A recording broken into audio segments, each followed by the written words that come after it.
retorna agora à economia, os juros médios cobrados pelos bancos no rotativo do cartão de crédito tiveram um recuo de 1,5%, mas continuam astronômicos, 397% ao ano.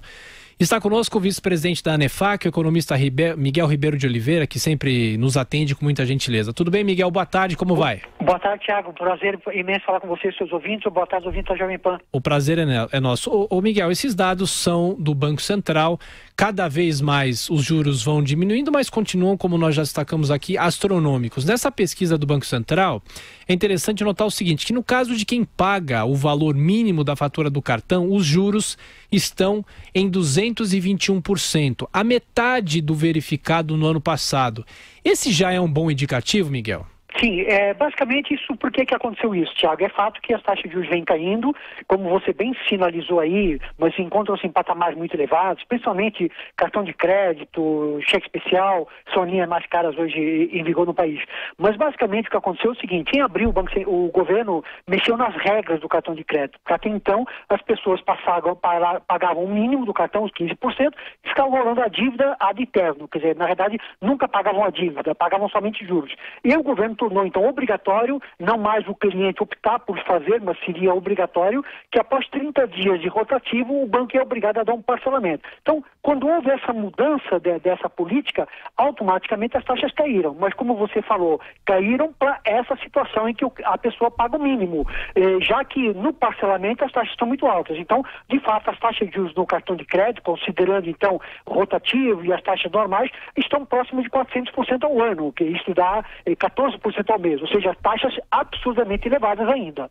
O cheque especial também, 317%. E eu pergunto, ô Miguel, a economia aos poucos vai saindo dessa letargia, tecnicamente o Brasil não está mais em recessão. Nessa semana saíram alguns índices indicando, pelo menos a projeção da inflação, a perspectiva de inflação é uma perspectiva já positiva. Aos poucos a tendência é de que quem tem dívidas consiga fazer o pagamento, Miguel? Sim. Então, assim, o primeiro importante dizer o seguinte, esse relatório de política monetária divulgado hoje pelo Banco Central, ele traz lá, dentre os principais indicadores que a gente avalia, traz várias informações importantes, né? A primeira delas é que mostra o volume de crédito crescendo, então isso mostra que, de um lado, o consumidor está um pouco mais flexível, está querendo ou acreditando mais que as coisas vão melhorar e se sente motivado a se endividar. De outro lado, mostra que os bancos também estão mais flexíveis, quer dizer, não que eles deixaram de ser seletivos e criteriosos, eles continuam sendo, mas o volume de crédito vem crescendo, sinaliza que eles também estão olhando para frente com os olhos mais positivos.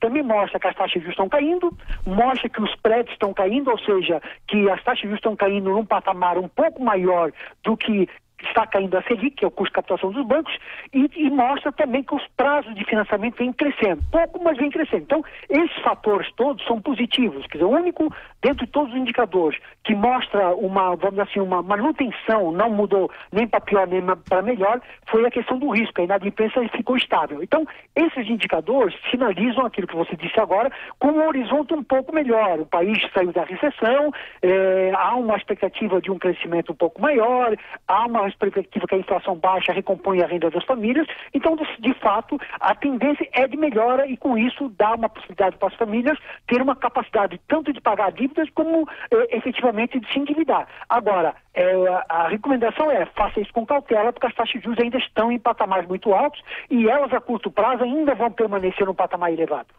Ô Miguel, quem tem juros no cartão de crédito, quem cai no rotativo e quem também tem a dívida no cheque especial, a gente sabe que os financiamentos, o crédito ainda, na verdade, está muito caro, mesmo com a taxa Selic caindo e vem caindo já há alguns meses. Eu pergunto, quem precisa tentar sair desse sufoco? A gente sempre deu a dica aqui na Jovem Pan, você mesmo dá a dica de tentar substituir uma dívida por outra. Mas se o crédito está caro, se o banco às vezes recusa conceder esse crédito para uma pessoa que está, por exemplo, desempregada, qual que é a saída, Miguel?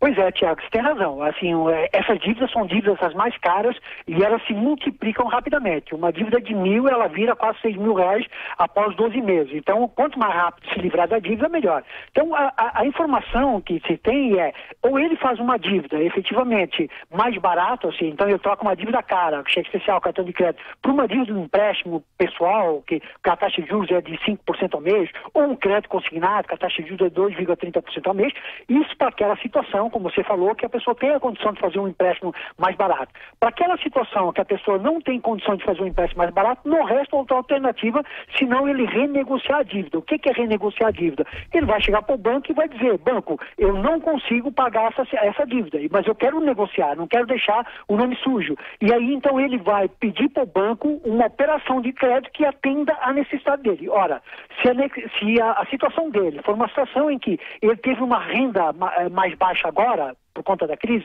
alguém da família perdeu a renda, ele vai pedir um financiamento com prazo mais longo, com uma taxa de juros mais baixa, porque as parcelas vão ser menores. Se eventualmente está nessa situação que você citou agora, olha, ele está desempregado, o que eu faço? Eu não consigo nem fazer um empréstimo. Então, nesse caso, ele vai dizer para o banco, banco, eu preciso renegociar a dívida para estancar essa dívida, mas eu preciso de um empréstimo de longo prazo, mas com uma carência. Então, ou seja, eu estou desempregado, não adianta que no mês que vem eu não vou conseguir pagar o empréstimo. Então, eu preciso de uma carência de 3 meses, 4 meses para começar a amortizar a dívida. Se ele procurar o banco e colocar essa condição, os bancos vão oferecer essa condição para ele, porque também para o banco não interessa ter o cliente inadimplente.